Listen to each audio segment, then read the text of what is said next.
When Sandra told me her mother was sick and had to move in with us, I didn't hesitate. She was my wife, and I loved her mother like family. I had been married to Sandra for 12 years, and even with our occasional arguments, I thought we had a solid bond. I was wrong. Very wrong. Evelyn, my mother-in-law, moved in on a Wednesday afternoon. She was frail, thinner than I remembered, and her voice had lost its usual bite. Sandra said she had been diagnosed with early-stage Parkinson's, and her mental state was declining too. I didn't ask too many questions, I just wanted to help. At first, Sandra was all in. She made schedules, arranged doctor appointments, and stayed home for a few days to ease the transition. But by the next week, things started to change. Thomas, I have to fly to Miami for a marketing seminar. Just 3 days, she said casually over dinner. You'll be okay here, right? I looked up from my plate. What about your mom? She'll be fine. You're great with her. I trust you. 3 days turned into a week. Then 10 days. Sandra would send the occasional photo, her legs stretched out on a beach lounger, a cocktail in hand, captioned hard work grinning face with sweat. Once, I saw a man's shoulder in the frame. She never explained. I didn't confront her. I wanted to believe she needed the break. Taking care of Evelyn was no small task. She had trouble walking, needed help bathing, and sometimes forgot who I was. But I did it every meal, every diaper change, every night I spent in a chair next to her bed. I did it all. Then came the night I found Evelyn crying. Thomas, she whispered, I think Sandra hates me. I sat beside her, holding her hand. Don't say that. She's just busy. No, she shook her head slowly. She told me I ruined her life. That she's glad I'm dying. My blood turned to ice. She said that to you? She nodded, tears streaking her sunken cheeks. She thought I was asleep. That was when everything shifted for me. I started paying attention. To the phone calls Sandra took in the hallway when she came back for 2 days between trips. To the way she flinched when I hugged her. To the perfume I didn't recognize on her clothes. I didn't say anything. Not yet. Evelyn wasn't stupid either. One morning, she grabbed my wrist and said, "You're a good man. She doesn't deserve you." After that, I began keeping notes. Times, dates, conversations. I even started recording some of Sandra's phone calls when she left her Bluetooth speaker on. It was painful hearing her call me pathetic, hearing her talk about finally being free once Evelyn passed away. But I endured it. For Evelyn.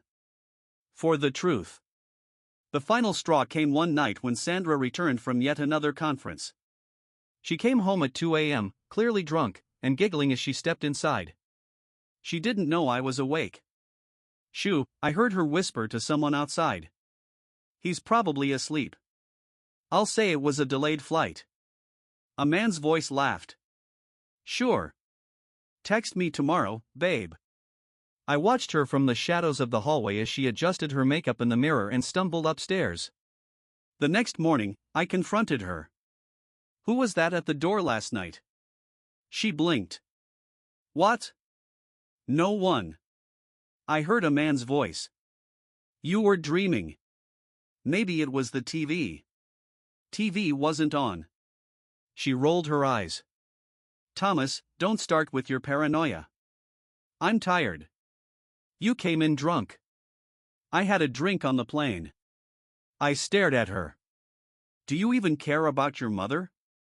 Her expression hardened. "Of course I do." "Then why did she say you wished she was dead?" She froze.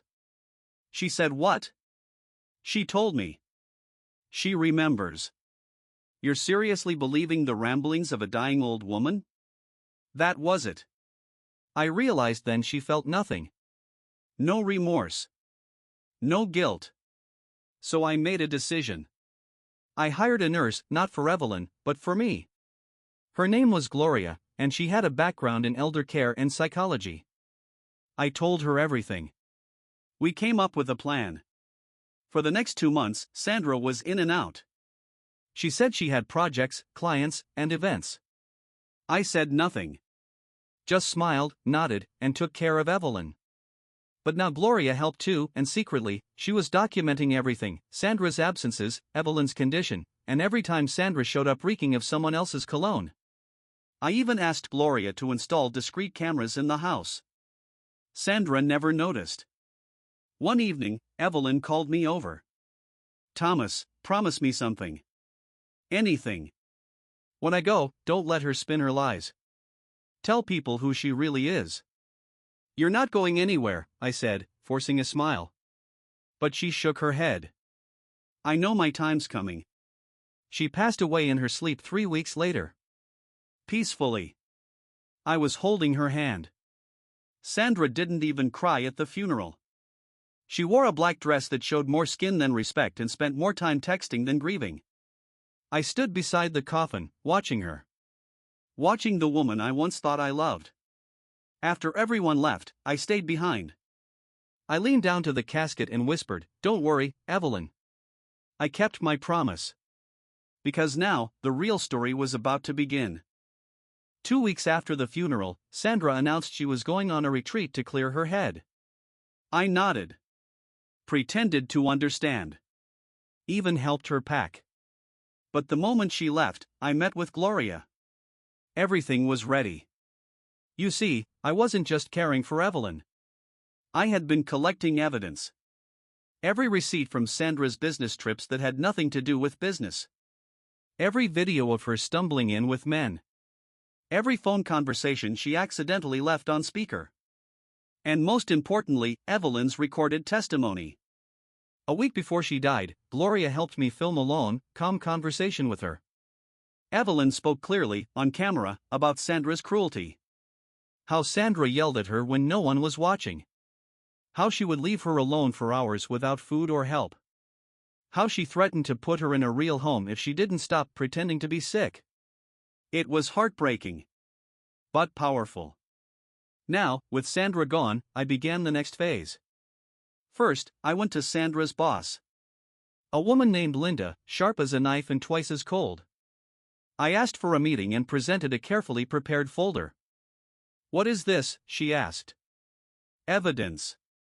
Of fraud, deception, and misconduct. Your employee has been using company funds to take personal vacations. Here's the proof. Flight records, expense reports, and video confirmation." Linda flipped through the pages.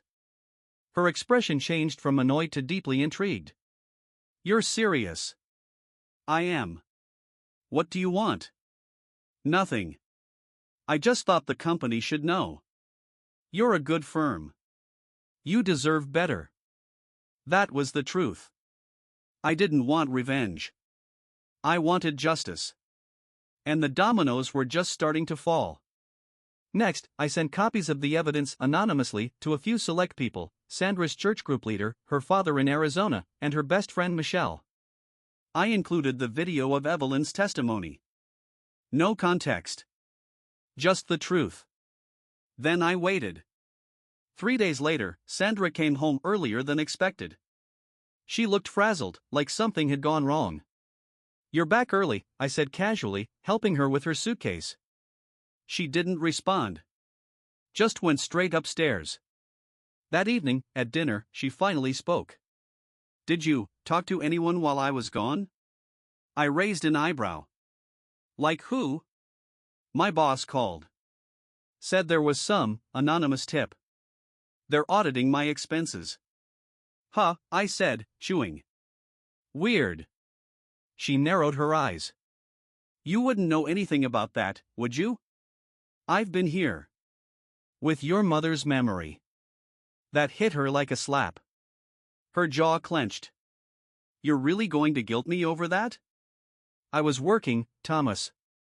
I was trying to keep our life afloat." "Were you? I can't believe you're doing this now.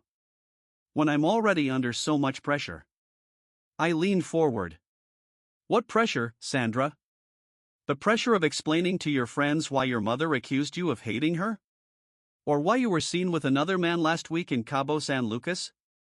She went pale. "How do you?" "I know everything. Evelyn told me. The cameras told me. Gloria told me. Who the hell is Gloria? Our nurse. The one who was here while you were gone. The one who recorded all the times you screamed at your mother when you thought no one was listening. You set me up? No. You did that yourself. I just made sure there were receipts. She stood up, knocking over her chair. You're disgusting. And you're done. She stormed upstairs, and I let her go. I didn't need to fight. I had already won. The next few days were chaos. Sandra was put on leave from her job pending investigation. Michelle blocked her on everything. Her father sent a scathing email saying he was ashamed of her. And then, Gloria and I made the final move. We hosted a small memorial for Evelyn. Just a few close neighbors and friends. During the gathering, I played a short video. It started with photos of Evelyn, smiling, laughing, dancing in younger years. And then it cut to her interview. Sometimes, Evelyn said softly on screen, "Your own blood forgets you're human." My daughter, she stopped seeing me a long time ago. People gasped. Some cried. Sandra, who had tried to make an appearance, ran out halfway through. After that night, she didn't come back. She moved out the next week, quietly, while I was at work. Left a note on the kitchen table, "You ruined my life. I hope you're happy." I was. In the months that followed, Gloria and I stayed in touch. She was more than a nurse. She was kind, intelligent, and genuinely cared about Evelyn. Eventually, we started spending time together, walks, dinners, talking late into the night. One evening, we were sitting on the porch. She looked at me and said, "You did right by her. You honored her, even when her own daughter didn't."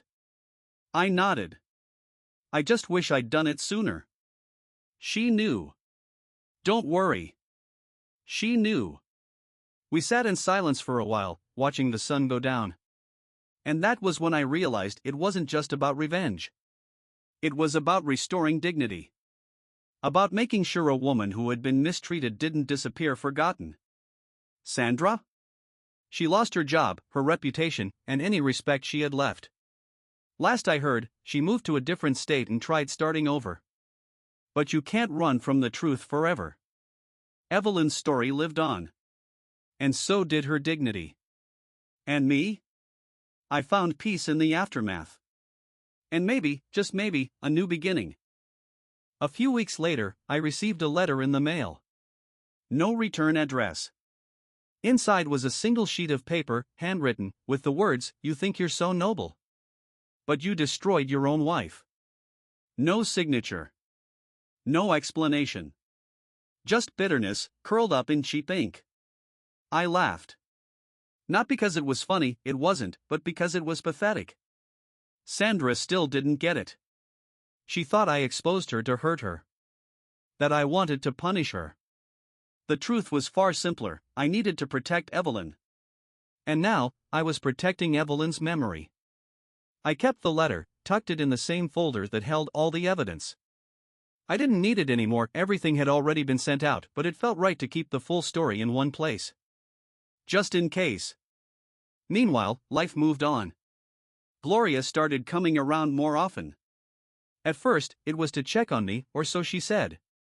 I suspect she saw how hollow the house had become and didn't want me to sit in silence. We talked about Evelyn a lot. About how strong she was. How funny she could be when Sandra wasn't draining the life from her. I used to dread coming here, Gloria admitted one night over tea. Not because of you. Because of Sandra. She treated her own mother like furniture. She didn't always used to be that way, I said quietly. When we were younger, Sandra was ambitious. But kind. I think something broke along the way. Gloria looked at me for a long time. Or maybe it was always there, and you just didn't want to see it. I didn't argue. She might have been right. Evelyn had once hinted at Sandra's cruelty when Sandra wasn't around, but I chalked it up to family tension. Old wounds. Nothing serious. I should have listened.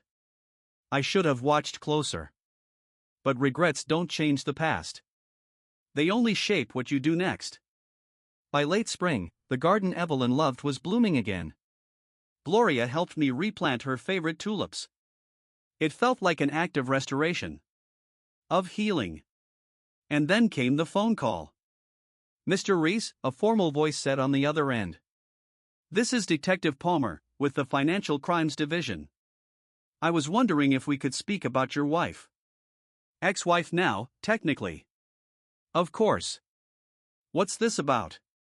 "It seems she may have been involved in more than just questionable expense reports. We've received additional tips regarding elder neglect and possible identity fraud. We'd like to confirm some things with you." I felt a strange calm come over me. "I'm happy to help." We met the next day. I brought the folder. Showed them the video of Evelyn's statement. The medical bills Sandra had ignored. The checks she signed in her mother's name. The receipts for caregivers who never existed. The detective took notes. Asked quiet, precise questions. "This is more thorough than I expected," he finally said. "You've done a lot of work here." I didn't want her to get away with it. She won't. A week later, Sandra was officially charged with elder abuse and financial fraud. The news didn't make headlines, but it did reach the people who mattered: her old colleagues, her church, even her father, who called me personally. "I don't know how to apologize to you," he said. "I raised her better." "You don't owe me anything," I told him. "Evelyn deserved better." That's all this was ever about. He was quiet for a long time before finally saying, "Thank you for standing up for her." Life after that settled into something new. Something almost peaceful. One night, Gloria brought over a photo album she'd salvaged from her own mother's house. "I thought you might want to do something similar for Evelyn," she said. So we did. We spent a few weekends going through old photos, letters, cards Evelyn had saved. Turns out she was a sentimental hoarder in the best way. Birthday cards from Sandra when she was 10. Notes from Evelyn's late husband. A dried flower from a garden she once visited in Italy. We made an album together. Called it Evelyn, A Life Remembered. I sent a copy to the few relatives Evelyn had left. I kept one for myself. That summer, Gloria and I went to the lake Evelyn had always wanted to visit again but never got the chance. We took a small jar of her ashes and scattered them quietly at sunrise. Just the two of us. No words, no ceremony. Just wind, water, and peace. It was the closure I didn't know I needed. As for Sandra, I haven't heard from her since. Her trial went quiet. She took a plea deal, I heard. Avoided jail time but was ordered to pay restitution and complete community service. Last I saw online, she was working in a small motel in another state, under a different name. Fitting. You can change your name, change your job, even change your address, but the truth sticks. The truth has a way of clinging to you, no matter how far you run. Sometimes I wonder if she thinks about Evelyn. If she regrets anything. If, late at night, in whatever cheap motel room she now calls home, she remembers the look in her mother's eyes. But maybe that's too generous. Maybe she doesn't think about her at all. But I do. Every day. And I make sure Evelyn's memory doesn't fade. Not because she was perfect, she wasn't. But because she deserved kindness. Because dignity isn't a gift, it's a right. One that should never be taken away by someone who calls themselves family. Gloria and I still visit the garden. We still sit on the porch, drink tea, talk about Evelyn. About life. About what comes next. And every time I think of how close I came to letting all of this slide, I thank God I didn't. Some people fall apart when the truth comes out. Me? I came back to life. By the time autumn rolled around, I had finally let myself settle into the quiet. The house, once so loud with Sandra's demands and Evelyn's slow, labored breath, now hummed softly with routine. Morning coffee. Evening walks. The slow rhythm of healing. It wasn't happiness, exactly, but it was peace, and that was enough. One evening, as the leaves outside turned the color of fire, Gloria came by with a small package. She looked hesitant as she handed it to me. "I found this while going through my mom's things," she said. It's addressed to you. From Evelyn. I took it carefully, hands suddenly unsteady. The envelope was old, sealed tight, with my name written in Evelyn's familiar looping script. I waited until Gloria left to open it. Something about it felt private. Inside was a letter. Just one page. No date. Dear David, it began. If you're reading this, then I'm probably gone. I don't want this to be a goodbye letter. I want it to be a thank you. I sat down. The room seemed to shift around me. You were the only one who ever looked me in the eyes and saw me not as a burden, not as a problem, but as a person. I knew what Sandra was doing. I may not have had the strength to fight her, but I wasn't blind. I saw the way she treated you. The way she talked about me when she thought I couldn't hear. And I saw the way you stayed anyway. You were the only thing keeping me tethered. Please don't carry guilt for not saving me sooner. You saved me in all the ways that mattered. Every cup of tea, every walk outside, every time you sat beside me and made me feel human again, those were the moments I lived for. I had to stop reading. The words blurred. I don't know what will happen after I'm gone. I suspect Sandra will find a way to twist things. That's what she does. But you have a light in you. Don't let her put it out. You're stronger than you think. Maybe one day you'll read this sitting in the garden, with the wind on your face. If you are, please smile for me. That's all I want. Just one smile. You gave me so many. It was signed simply. Love, Evelyn. I sat in silence for a long time after that, the letter in my lap, the sun setting beyond the windows. I didn't cry. I just let the stillness wash over me. Evelyn, even in death, had managed to give me something no one else had, grace. I framed the letter and placed it above the fireplace. Not as a shrine, but as a reminder. That dignity matters. That compassion matters. That in a world full of takers, being someone who gives, without keeping score, is still worth something. That winter, Gloria and I started something new. It wasn't romantic, not at first. It was companionship. Two people who had both watched someone they loved get crushed by cruelty, now choosing to rebuild something gentler. We cooked together. Cleaned together. Even started volunteering at a local assisted living center, not out of guilt, but out of purpose. There was one woman there, Mrs. Halloway, who reminded me a bit of Evelyn. Sharp tongue, soft eyes. The first time I brought her tea, she scoffed and said, "What am I, royalty now?" I smiled. "No, ma'am. Just someone worth the effort." She grinned. "You'll do." Life didn't become perfect. Some nights were still quiet in a way that hurt. I still woke up expecting to hear Evelyn's cough from the other room. Still passed Sandra's empty chair and felt a flicker of something, not anger, not regret, but the hollow where trust used to be. And then, one snowy evening, I got a call from an unfamiliar number. I almost didn't answer. But something made me pick up. "Hello?" A pause. Then, "Dad?" It was Emily, Sandra's daughter from a previous marriage. My stepdaughter in name, though we hadn't spoken since the funeral. "I wasn't sure if you'd pick up," she said. Her voice was tight, guarded. "I wasn't sure you'd ever call," I replied. I heard about what happened. About Mom. About Grandma. I don't even know where to start." "You can start by telling me why you disappeared." She sighed. "It was Mom. She told me not to come around. Said you didn't want me here anymore. That you'd changed. I didn't know what to believe. And then, when Grandma died, she told me it was peaceful. Natural. I didn't know what she'd done. I didn't speak." "I'm sorry," Emily said, voice cracking. "I should have called. I should have come by." "You should have," I agreed. Then softer, "But I'm glad you did now." We talked for over an hour. She cried. I didn't.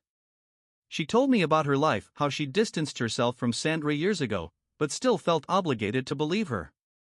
"She could be very convincing," I said dryly.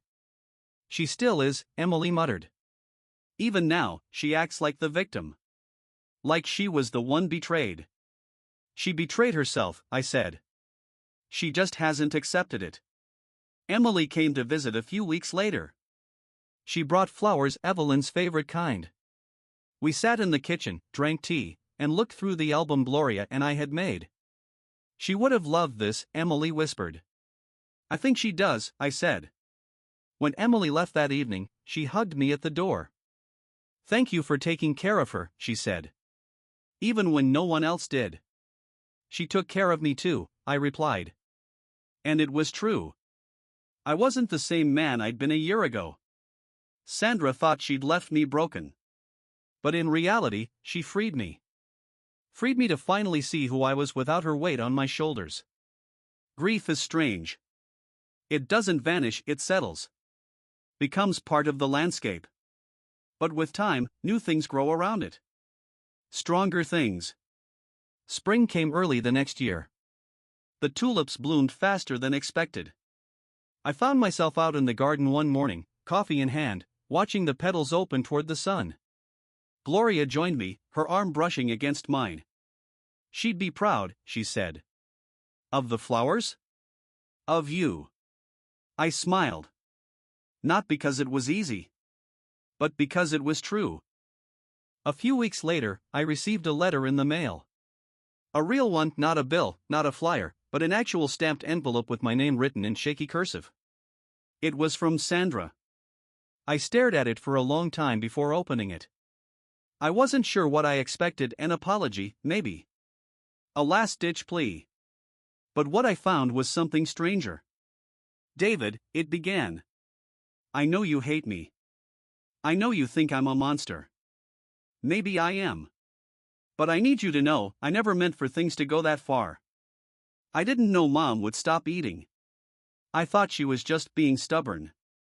I didn't have the strength. You always made me feel like a failure, David. You were so good at everything. So patient, so calm. It made me feel small. Weak. I guess I wanted to prove I could do it my way. But I couldn't. She went on, writing about how lonely prison was, how the food was awful, how the other women didn't like her. It was filled with self-pity, not remorse. She didn't mention Evelyn again. Not once. Just herself. Her suffering. The last line read. I heard you're doing fine now. I'm glad. Really. But if you ever want to write back, please do. I folded the letter slowly and placed it back in the envelope. Then I walked outside, lit a match, and watched the paper curl and blacken until it was nothing but ash. Sandra had made her choices. And I had made mine. One of those choices came a month later when I was offered a small position at the assisted living center. They needed someone to organize activities, book readings, movie nights, that sort of thing. Gloria encouraged me to do it. You're good with people, she said. You actually see them. So I accepted. I started slow. A weekly movie night turned into twice a week. We brought in musicians, even had a poetry reading. The residents began to recognize me.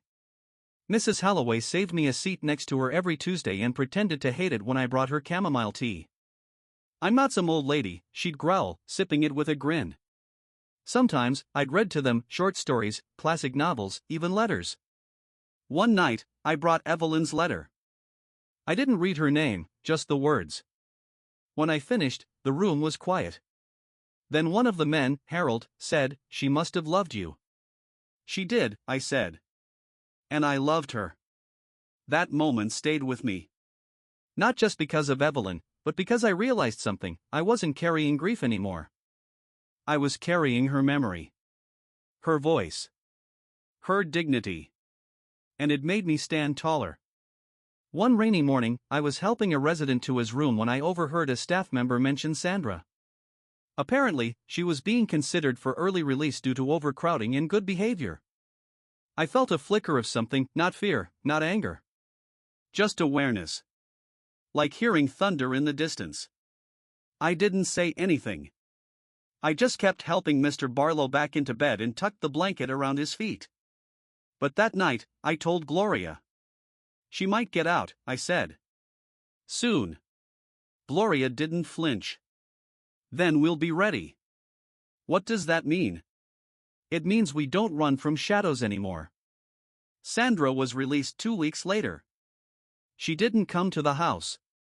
She didn't call. But I knew she was nearby. A neighbor spotted her downtown, looking thinner, harder, but still with that same sharp-eyed glare. The next day, a note appeared in my mailbox. You won, it said. I hope you're happy. I didn't respond. I didn't need to. The real victory wasn't in revenge. It was in recovery. But part of me knew, and maybe even hoped, that this wasn't over. That Sandra, in all her bitterness, would try something. Not because I wanted drama, but because I wanted the truth to be tested. Was I really done with her? Was I really free? I got my answer one afternoon when I saw her standing at the edge of the park near the assisted living center. She didn't approach. Just stood under a tree, arms crossed, watching me walk with one of the residents. I stopped. We stared at each other across the distance. Rain started to fall, light and slow. I raised one hand in a gesture that wasn't quite a wave, more like an acknowledgement. She didn't move. Then I turned and walked on. That was the last time I saw her. Months passed. The garden bloomed again. Gloria and I adopted a rescue dog, a grumpy little mutt with one ear that flopped sideways and a snore like a freight train. We named him Winston. He hated rain but loved toast, and somehow made the house feel even more like home. Emily visited more often. We laughed. We healed. One evening, she brought over a scrapbook she'd made of Evelyn photos, letters, old recipes. We went through it page by page, telling stories. Some sad. Some hilarious. When we reached the final page, there was a quote taped there, handwritten by Evelyn long ago. In the end, all that matters is how you made them feel. I touched the words gently. She had made me feel seen. And I, even with all my flaws and failures, had made her feel safe. That was enough. That was everything.